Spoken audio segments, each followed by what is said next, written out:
Hello नमस्कार दोस्तों। हम लोगों ने हिस्ट्री में बौद्ध तक ख़त्म किया था, तो अभी शुरुआत हम लोग करते हैं जैन धर्म। और जैन धर्म की बात अगर कर दिया जाए तो प्राचीन भारत के इतिहास में देखेंगे तो सर्वाधिक और सबसे ज़्यादा जो प्रश्न का जो पूछने का एक ट्रेंड रहा है वो सबसे ज़्यादा बौद्ध से और जैन से पूछा गया है। तो अभी हम लोग ये 6 क्लास का एनसीईआरटी है, इसी के अकॉर्डिंग पढ़िए।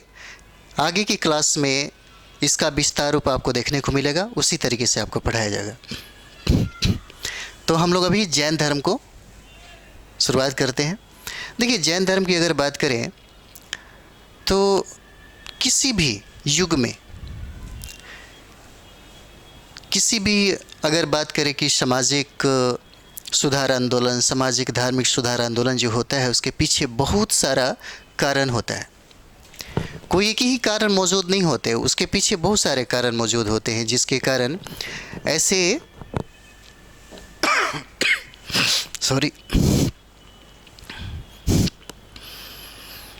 जो पंथ हैं, ऐसे जो धर्म है वो उभर के आते हैं। हालांकि अगर देखा जाए तो जैन धर्म बहुत ही प्राचीन और बहुत ही पुराना धर्म है। अगर हम लोग उसका बात करें तो एक चीज़ देखिएगा, इसके जो संस्थापक थे उनका नाम था ऋषभदेव। और जब हम महावीर के बारे में पढ़ते हैं तो इनको हम लोग तीर्थंकर बोलते हैं। और ये पहला तीर्थंकर नहीं है, ये 24वां तीर्थंकर है। हम लोग उन्हीं के बारे में पढ़ेंगे और सबसे ज़्यादा प्रश्न इन्हीं के बारे में ही पूछा जाता है। कहता भी है कि इस युग में अर्थात लगभग 2500 वर्ष पूर्व जैन धर्म के 24वें तथा अंतिम तीर्थंकर वर्धमान महावीर ने भी अपने विचारों का प्रसार किया। आप लोग फैक्ट को भी कलेक्ट करते जाइएगा। कहता है कि 2500 वर्ष पूर्व की बात है, 24वें तीर्थंकर के रूप में, और अंतिम जो तीर्थंकर हैं, जो वर्धमान महावीर हैं, उनके बारे में कह रहा है कि अपने विचारों का प्रसार उन्होंने किया। ये 24वें तीर्थंकर हैं। वह वज्जी संघ के लिए लिच्छवी कुल के एक क्षत्रिय राजकुमार थे। यह भी प्रश्न पूछता है। एनसीईआरटी में सब कुछ है। एनसीईआरटी को एकदम सटीक किताबें मानी जाती है। अगर आप बीपीएससी का एग्ज़ाम दे रहे हैं और कुछ गलती, अगर आयोग ने आंसर गलती कर दिया तो प्रूफ में आपको एनसीईआरटी ही मांगा जाता है कि एनसीईआरटी में दिखाइए। अगर आपको लगता है कि मैंने आंसर को अगर गलत दिया है तो सही आप बताइए, तो एनसीईआरटी का प्रमाण दिया जाता है। इतना सटीक किताबें है। कहा जा रहा है कि महावीर का जो संबंध है वो वज्जी संघ के लिच्छवी कुल के एक क्षत्रिय राजकुमार थे। ठीक है, लिच्छवी कुल के। कहता है कि संघ के विषय में तुमने अध्याय 5 में पढ़ा है। 30 वर्ष की आयु में उन्होंने घर छोड़ दिया। 30 वर्ष के आयु में उन्होंने घर छोड़ा। तो कभी कभी प्रश्न ये भी बनता है कि बुद्ध ने कब छोड़ा? तो बुद्ध ने 29 वर्ष की उम्र में उन्होंने अपना घर छोड़ा और जंगल में रहने लगे। हालांकि उन्होंने अपने भाई से आज्ञा लेकर के घर से निकल गए और उस समय इनकी उम्र 30 वर्ष हो रही थी। ज्ञान के खोज में, सच को जानने के लिए महावीर को ऐसा लगता था कि घर को त्यागना होता है। अगर कोई सच को जानना चाहते हैं, अगर ध्यान लगाना चाहते हैं, तो आपको गृह त्याग करना ही पड़ेगा। जिसके वजह से उन्होंने घर को छोड़ा। और जिस समय उन्होंने घर छोड़ा उनकी उम्र 30 वर्ष हो रही थी, पूछा जाता है। और जंगल में रहने लगे। 12 वर्ष तक उन्होंने, पूछा जाता है कभी कभी कितने वर्षों तक उन्होंने तपस्या किया, कठिन मेहनत किया, अध्ययन किया, ध्यान लगाया, कितने वर्षों तक, कितने वर्षों के बाद उन्हें ज्ञान की प्राप्ति हुई, जिसके बाद उनको जीन कहा जाता है, निर्ग्रंथ कहा जाता है। तो उन्होंने 12 वर्ष तक उन्होंने कठिन और एकाकी जीवन व्यतीत किया। इसके बाद उन्हें ज्ञान प्राप्त हुआ। कितने वर्षों के बाद? तो 12 वर्षों के बाद। 12 वर्ष में उन्होंने बहुत ही ज़्यादा कठिन त्याग किया, तब जाकर के उन्हें ज्ञान की प्राप्ति हुई। अगला हम लोग देखेंगे इसी में। देखिए, कहा जाता है कि उनकी शिक्षा सरल थी। कहा जा रहा है कि उनकी शिक्षा जो थी, उनकी शिक्षा क्या थी? सरल थी। सत्य जानने की इच्छा रखने वाले प्रत्येक स्त्री व पुरुष को अपना घर छोड़ देना चाहिए। उनका ये मानना था कि सत्य जानने की इच्छा रखने वाले प्रत्येक स्त्री व पुरुष को अपना घर छोड़ देना चाहिए। उन्हें अहिंसा के नियमों का कड़ाई से पालन करना चाहिए। सबसे ज़्यादा अहिंसक जो धर्म है वो आपका जैन धर्म ही है। इतनी कड़ी और इतनी कठिन इसमें अहिंसा की बात कही गई है, इतनी ज़्यादा कि इस अहिंसा को पालन करना सभी के बश की बात नहीं है। और यही वजह था कि बहुत सारे व्यापारी वर्ग ही इसे अपनाया। किसानों ने इसे बिल्कुल नहीं अपनाया, क्योंकि किसान जब भी खेती गृहस्थी करते थे तो उनके जुताई में या फसल कटाई में या किसी भी चीज़ में कीड़े मकोड़ों की मृत्यु ज़्यादा होती थी। इसलिए जो किसान समाज के जो लोग थे उन्होंने इस धर्म का पालन नहीं कर पाए, क्योंकि यह मध्यम मार्गी बुद्ध की तरह नहीं थे। आगे आपको मिलेगा, कड़ाई से पालन करना नहीं चाहिए, अर्थात किसी भी जीव को न तो कष्ट देना चाहिए और न ही उसकी हत्या करनी चाहिए। अहिंसा का सबसे बेहतरीन अगर उदाहरण देखा जाए तो यहाँ पे आपको मिलता है। अगर कोई राजा जैन धर्म को अपना ले तो कभी भी किसी के साथ युद्ध कर ही नहीं सकता। अंततः उसे सन्यासी मार्ग ही धारण करना पड़ेगा।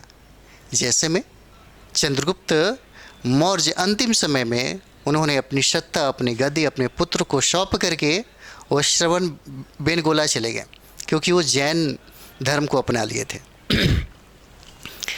यहाँ पे देखिए, कहता कि महावीर का कहना था सभी जीव जीना चाहते हैं।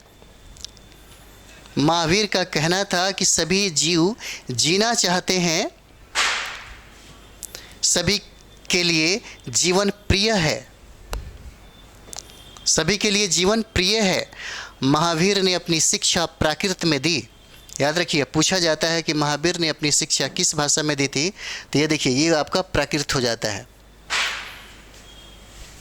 क्योंकि वहाँ के लोग प्राकृत बोलते थे। इनको ऐसा लगता था कि हमारा उन लोगों के साथ ज़्यादा चीज़ों को समझने में सहूलियत होगा अगर उनकी ही भाषा में हम अपना प्रवचन दे तो। और यही काम भगवान बुद्ध ने भी किया था। प्राकृत के अलग अलग रूप प्रचलित थे। प्रचलन के क्षेत्र के आधार पर ही उनके अलग अलग नाम थे। जैसे मगध में बोली जाने वाली प्राकृत क्या थी? मगधी हो जाती है।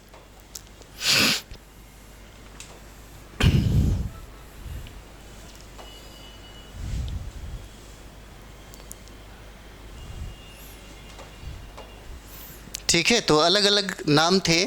जैसे मगध में बोली जाने वाली प्राकृत मगधी कहलाती थी। तो जैन नाम से जाने गए महावीर के अनुयायियों को भोजन के लिए भिक्षा मांगकर सदा जीवन बिताना होता था। अगर कोई व्यक्ति जैन धर्म अपनाता है तो जैन धर्म अपनाने के बाद उसे जो सलीका मिलती थी, जीवन जीने का जो तरीका होता था, वो उनका सादा जीवन होता था। कहने का मतलब है कि वो भिक्षा मांग कर ही अपना जीवन व्यतीत करते थे। इस तरीके से वो अपना जीवन बहुत ही सरल तरीके से जीते थे। उन्हें पूरी तरह से ईमानदार होना पड़ता था। और सबसे बड़ी बात है, महावीर बार बार इस बात को कहते हैं क्योंकि महावीर पांचवा जो आपका जो थॉट है, जिसको ब्रह्मचर्य बोला जाता है, उन्होंने जोड़ा। और बार बार अहिंसा की बात करते हैं, बार बार अस्तेय की बात करते हैं। चोरी नहीं करना है, ईमानदार रहना है, ब्रह्मचर्य की पालन करना है।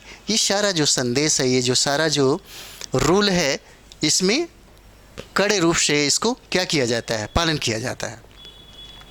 चोरी न करने की उन्हें सख्त हिदायत थी। उन्हें ब्रह्मचर्य का पालन करना होता था। पुरुषों को वस्त्रों सहित सब कुछ त्याग देना पड़ता था। आप देखिएगा, जैन धर्म दो पंथों में बढ़ जाता है। एक हो जाता है दिगंबर, एक होता है श्वेतांबर। श्वेतांबर वो होते हैं जो श्वेत वस्त्र को धारण करते हैं, और दिगंबर वे होते हैं जो एक वस्त्र भी धारण नहीं करते, नंगा रहना ही पसंद करते हैं। तो यही यहाँ पे कहा जा रहा है कि पुरुषों को वस्त्रों सहित सभी कुछ त्याग देना पड़ता था। आगे हम लोग देखते हैं, जैसे देखिएगा,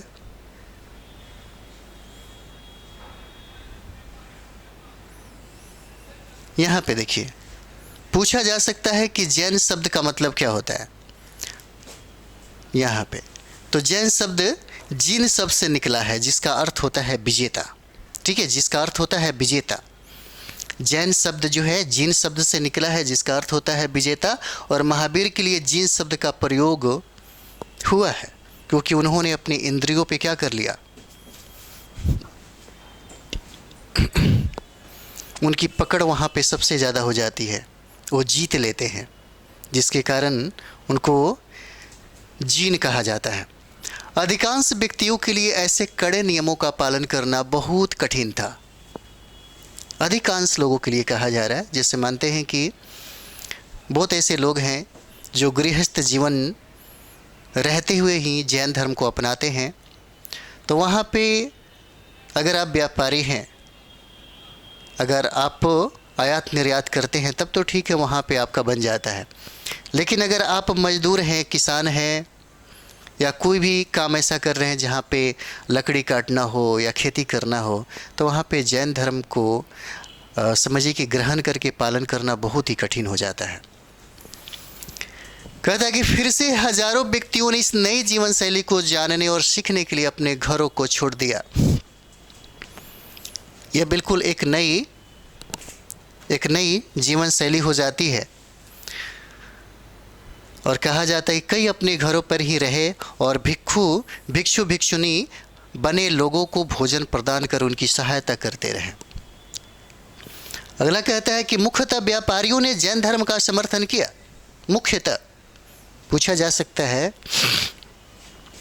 कि आखिर वो कौन से लोग थे जो सबसे ज़्यादा प्राथमिकता दिया जैन धर्म को अपनाने में। तो यहाँ पे मुख्यतः व्यापारियों ने जैन धर्म का समर्थन किया। किसानों के लिए इस नियमों का पालन अत्यंत कठिन था।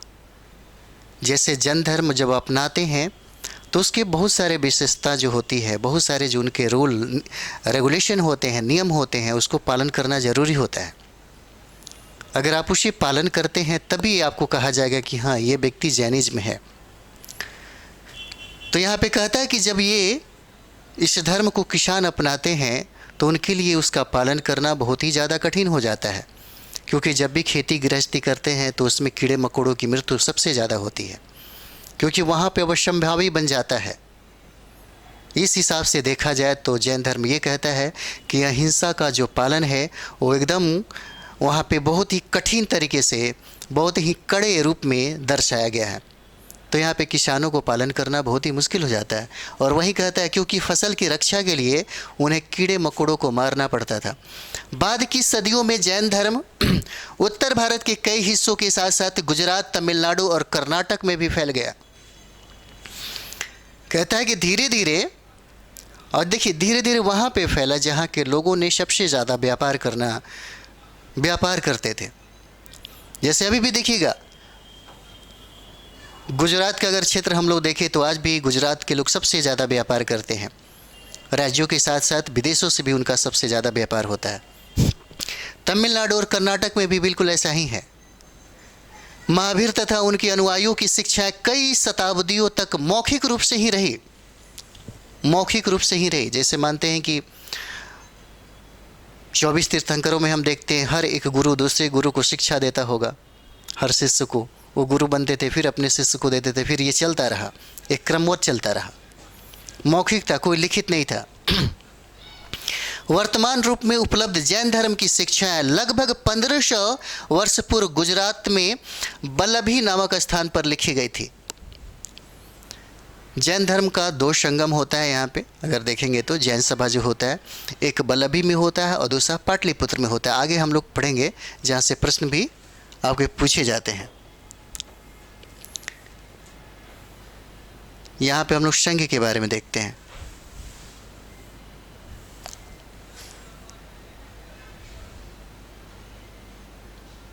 संघ देखिए,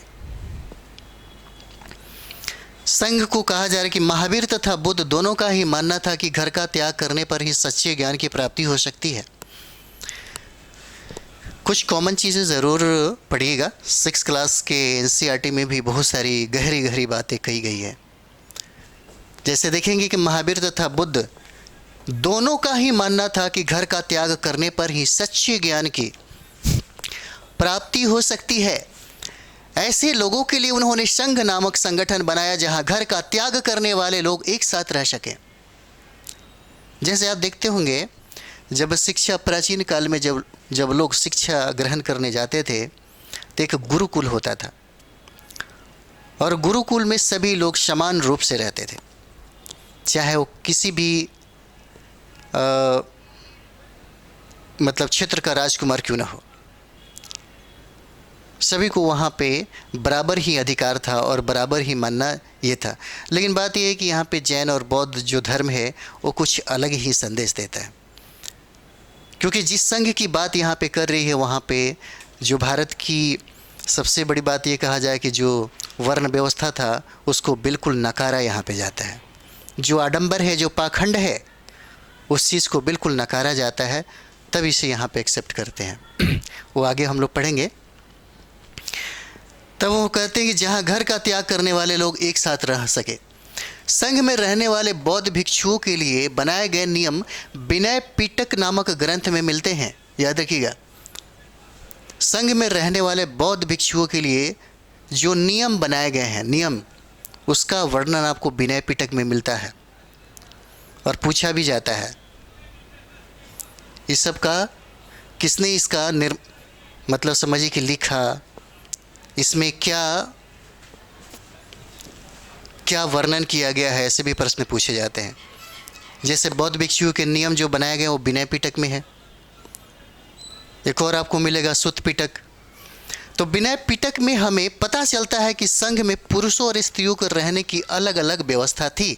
सभी व्यक्ति संघ में प्रवेश ले सकते थे। हालांकि संघ में प्रवेश के लिए बच्चों को अपने माता पिता से, यहाँ पे संघ में शामिल होने का जो रास्ता है, जो दरवाज़ा है, सबके लिए खुला गया है। लेकिन अपवाद स्वरूप में कुछ ऐसे हैं, जैसे बच्चे अपनाना चाहते हैं तो उसको सबसे पहले अपने माता पिता से आज्ञा लेनी पड़ेगी, इजाज़त लेनी पड़ेगी। अगर दास चाहते हैं कि बौद्ध संघ में हम शामिल हो तो वो अपने स्वामी से इसका इजाज़त लेना पड़ता था। राजा के यहाँ काम करने वाले लोगों को राजा से और कर्जदारों को अपने देनदारों से अनुमति लेनी होती थी। ठीक है, देनदारों से लेनी होती थी। एक स्त्री को इसके लिए, अगर कोई स्त्री चाहती है कि बौद्ध संघ में हम शामिल हो तो इसके लिए उसे अपने पति से अनुमति लेना जरूरी होता था। संघ में प्रवेश लेने वाले स्त्री पुरुष बहुत सादा जीवन जीते थे। वे अपना अधिकांश समय ध्यान करने में बिताते थे और वे दिन के एक निश्चित समय में वे शहरों तथा गांवों में जाकर भिक्षा मांगते थे। यही कारण है कि उन्हें भिक्षु तथा भिक्षुनी साधु के लिए प्राकृत शब्द का इस्तेमाल किया गया है, कहा गया। वे आम लोगों को, यहाँ पे देखिए, वे आम लोगों को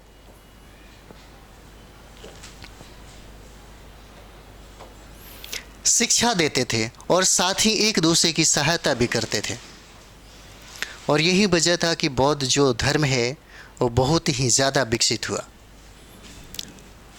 बहुत ही ज़्यादा विकसित हुआ। और इसका विस्तार भी देखेंगे और इसका विकास भी देखेंगे तो बहुत ही ज़्यादा यहाँ पे देखने को मिलेगा। किसी तरह की आपसी लड़ाई का निपटारा करने के लिए वे प्रायः बैठकें भी किया करते थे। संघ में प्रवेश लेने वालों में ब्राह्मण, क्षत्रिय, व्यापारी, मजदूर, नाई, गणिकाएं तथा दास शामिल थे। इनमें से कई लोगों ने बुद्ध की शिक्षाओं के विषय में लिखा तथा कुछ लोगों ने संघ में अपने जीवन के विषय में सुंदर कविताओं की रचना की। कहता है कि पिछले अध्याय में वर्णित संघ तथा इस अध्याय में वर्णित संघ के बीच दो भिन्नताएं बताओ, क्या इनमें कोई समानताएं दिखती है? ये आप लोग जरूर करिएगा एक बार, अच्छा रहेगा। तो यहाँ पे देखिए, बिहार की बात अगर देखा जाए तो बिहार का मतलब क्या होता है, बिहार का ये भी यहाँ पे दर्शाया गया है। कहता है यहाँ पे जैन तथा बौद्ध भिक्षु पूरी साल एक स्थान से दूसरे स्थान पर घूमते उपदेश दिया करते थे। केवल वर्षा ऋतु में याद रखिए, केवल वर्षा ऋतु में जब यात्रा करना कठिन हो जाता था तो वे एक स्थान पर ही निवास करते थे। ऐसे समय वे अपने अनुयायियों द्वारा उद्यानों में बनाए गए अस्थायी निवासों में अथवा पहाड़ी क्षेत्रों की प्राकृतिक गुफाओं में रहते थे। देखिए, कहा गया जैसे जैसे समय बीतता गया भिक्षु भिक्षुणियों ने स्वयं तथा उनके समर्थों ने अधिक से अस्थायी शरण स्थलों की आवश्यकता का अनुभव किया। तब तक कई शरण स्थल बनाए गए जिन्हें बिहार कहा गया। ठीक है, याद रखिएगा, पूछा जा सकता है। पहले प्रश्न पूछता था यूपीएससी में, ऐसे प्रश्न पूछे जाते हैं, अब तो ऐसे प्रश्न नहीं पूछे जाते। जैसे आप देख सकते हैं, यहाँ देखिए,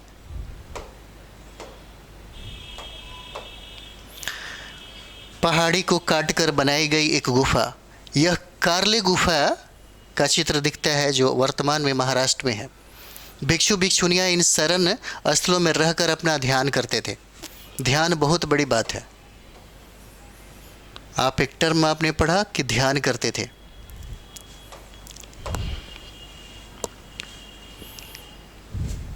एक विद्यार्थी को अगर बहुत ऊंचाई पे जाना है, अगर उसको ज्ञान चाहिए, अगर वो कंप्लीट करना चाहता है, यूपीएससी या कोई भी कंपटीशन कंप्लीट करना चाहता है, तो सबसे पहला काम होता है ध्यान करना। ध्यान बहुत ही समझिए कि बहुत बड़ी बात होती है। और जो लड़का को ध्यान करना आ गया, वही व्यक्ति 99.9% चांसेस रहता है कंप्लीट करने का। पढ़ाने के लिए बहुत बड़ी बात नहीं होता। पढ़ाने के लिए तो आपके पास मैटर, गूगल, बाबा पे इतना सारा चीज़ है, यूट्यूब पे इतना सारा चीज़ है कि हद से ज़्यादा।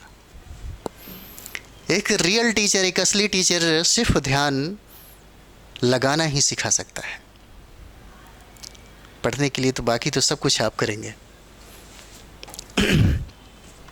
जैसे जैसे समय बीतता गया भिक्षु भिक्षुनियों ने स्वयं तथा उनके समर्थकों ने अधिक अस्थायी शरण स्थलों की आवश्यकता का अनुभव किया। तब कई शरण स्थल बनाए गए जिन्हें बिहार कहा गया। आरंभिक बिहार जो हम लोगों ने पढ़ा, आरंभिक बिहार लकड़ी के बनाए गए तथा बाद में इनके निर्माण में ईंटों का प्रयोग होने लगा। पश्चिमी भारत में विशेषकर कुछ बिहार पहाड़ियों को खोदकर बनाए गए हैं। जैसे यहाँ पे हम लोग एक चीज़ देखेंगे, एक बौद्ध ग्रंथ से ज्ञात होता है, जिस तरह महासागरों में मिलने पर नदियों की अलग अलग पहचान समाप्त हो जाती है, ठीक उसी तरह बुद्ध के अनुयायी जब भिक्षुओं की श्रेणी में प्रवेश करते हैं तो अपना वर्ण, श्रेणी और परिवार सब त्याग देते हैं। ठीक है, आगे पढ़िए। प्रायः किसी धनी व्यापारी, राजा अथवा भूस्वामी द्वारा दान में दी गई दी भूमि पर बिहार का निर्माण होता था। स्थानीय व्यक्ति भिक्षु भिक्षुनियों के लिए भोजन, वस्त्र तथा दवाइयाँ लेकर आते थे, जिसके बदले में वे भिक्षु और भिक्षुनी लोगों को शिक्षा देते थे। आगे आने वाली शताब्दियों में बौद्ध धर्म उपमहाद्वीप के विभिन्न हिस्सों के साथ साथ बाहरी क्षेत्रों में भी फैल गया। आप देखते होंगे जब अशोक सम्राट बौद्ध धर्म को अपनाया तो पूरे विश्व में ही इसका पताका लहरने लगी। पूरा भारत बौद्धमय तो हो ही गया, इसका प्रभाव अन्य देश में भी प्रचार के रूप में देखा जाने लगा। और बाद में आज भी वर्तमान में देखेंगे तो भारत में कम दिखता है, जहाँ इस धर्म फला फूला वो धर्म कम दिखता है, लेकिन बाहर के देशों जो विकसित कंट्री है उसमें यह धर्म आज भी अपना प्रभाव बनाए हुए है। यहाँ पे कहता है कि इस समय बौद्ध धर्म की एक नई धारा महायान का विकास हुआ। इसकी दो मुख्य विशेषताएं थी। पहले मूर्तियों में बुद्ध की उपस्थिति, सिर्फ कुछ संकेतों के माध्यम से दर्शाई जाती थी। मिसाल के तौर पर उनके निर्वाण प्राप्ति को पीपल के पेड़ की मूर्ति द्वारा दर्शाया जाता था, पर अब बुद्ध की प्रतिमाएं बनाई जाने लगी। इनमें से अधिकांश मथुरा में तो कुछ तक्षशिला में बनाई जाने लगी। ठीक है, अगला हम लोग देखें। दूसरा परिवर्तन बोधिसत्व में आस्था को लेकर के आया। बोधिसत्व उन्हें कहते हैं जो ज्ञान प्राप्ति के बाद एकांतवास करते हुए ध्यान साधना कर सकते थे, लेकिन ऐसा करने के बजाय वे लोगों को शिक्षा देने और मदद करने के लिए सांसारिक परिवेश में ही रहना ठीक समझने लगे। धीरे धीरे बोधिसत्व की पूजा काफ़ी लोकप्रिय हो गई और पूरे मध्य एशिया, चीन, बाद में कोरिया तथा जापान तक भी फैल गई। बौद्ध धर्म का प्रसार पश्चिमी और दक्षिणी भारत में हुआ, जहां बौद्ध भिक्षुओं को रहने के लिए पहाड़ों में दर्जनों गुफाएं क्या किया गया, खोदा गया, जैसे आप देख सकते हैं यहाँ पे। बौद्ध धर्म दक्षिण पूर्व की ओर श्रीलंका, म्यांमार, थाईलैंड तथा इंडोनेशिया सहित दक्षिण पूर्व एशिया के अन्य भागों में भी फैला। थेरवाद नामक बौद्ध धर्म का आरंभिक रूप इन क्षेत्रों में कहीं अधिक प्रचलित था। जैसे तीर्थ यात्री यहाँ पे हम लोग देखेंगे तो कहता है कि तीर्थ यात्री वे स्त्री पुरुष होते हैं जो प्रार्थना के लिए पवित्र स्थानों की यात्रा किया करते थे। इसी तरह भारत की यात्रा पर आया चीनी बौद्ध तीर्थयात्री फाहियान का प्रसिद्ध है। वह करीब 1600 साल पहले आया। वैनसांग 1400 साल पहले भारत आया और उसके करीब 50 साल बाद इत्सिंग आया। वे सब बुद्ध के जीवन से जुड़ी जगहों और प्रसिद्ध मठों को देखने के लिए भारत आए थे। इनमें से प्रत्येक तीर्थयात्री ने अपनी यात्रा का वर्णन लिखा। उन्होंने अपनी यात्रा के दौरान आई मुश्किलों के बारे में भी लिखा। इन यात्राओं में कई वर्ष लग जाया करते थे। जिन देशों और मठों को उन्होंने देखा उसके बारे में उन्होंने लिखा और उन किताबों के बारे में भी उन्होंने लिखा जिन्हें वे अपने साथ ले आए थे। अब यहाँ पे हम लोग देखेंगे नालंदा शिक्षा का एक विशेष केंद्र। जैसे वैनसांग के बारे में लिखा है कि अन्य तीर्थयात्रियों ने उस समय के सबसे प्रसिद्ध बौद्ध विद्या केंद्र जो नालंदा, जो बिहार में है, कुमारगुप्त ने जिसे बनवाया था, अध्ययन किया। उसने नालंदा के बारे में इस प्रकार लिखा है कि यहाँ के शिक्षक योग्यता तथा बुद्धि में सबसे आगे हैं। बुद्ध के उपदेशों का वह पूरी ईमानदारी से पालन करते हैं। मठ के नियम काफ़ी सख्त हैं जिन्हें सबको मानना पड़ता है। पूरे दिन वाद विवाद चलते ही रहते हैं जिससे युवा और वृद्ध दोनों ही एक दूसरे की मदद करते हैं। विभिन्न शहरों से विद्वान लोग अपनी शंकाएं दूर करने यहाँ आते हैं। नए आगंतुकों से पहले द्वारपाल ही कठिन प्रश्न पूछते हैं। उन्हें अंदर जाने की अनुमति भी मिलती है जब वे द्वारपाल को सही उत्तर दे पाते थे। 10 में से 7-8 सही उत्तर नहीं दे पाते थे। सोचिए, इतना अच्छा शिक्षा था यहाँ पे। जीवन के चरण जो आश्रम रूप में हम लोग देखते हैं, जैसे आश्रम शब्द का तात्पर्य अगर देखा जाए तो जीवन के एक चरण से है। और अगर आश्रम की बात करें तो 4 प्रकार का है। ब्रह्मचर्य, गृहस्थ, वानप्रस्थ और संन्यास नामक 4 आश्रमों की व्यवस्था की गई है। ब्रह्मचर्य के अंतर्गत अगर देखा जाए तो ब्राह्मण, क्षत्रिय तथा वैश्य से अपेक्षा की जाती थी कि इस चरण के दौरान वे सादा जीवन बिताकर वेदों का अध्ययन करेंगे। गृहस्थ आश्रम के अंतर्गत उन्हें विवाह कर एक गृहस्थ के रूप में रहना होता था और वानप्रस्थ के अंतर्गत उन्हें जंगल में रहकर साधना करनी थी। अतः उन्हें सब कुछ त्याग कर सन्यासी बन जाना था। आश्रम व्यवस्था ने लोगों को अपने जीवन का कुछ हिस्सा ध्यान में लगाने पर बल दिया। और यहाँ संघ के जीवन से आश्रमों की यह व्यवस्था किस तरह भिन्न थी। इस तरह यहाँ पे आते आते ये आपका जो टॉपिक है यहाँ पे समाप्त हो जाता है।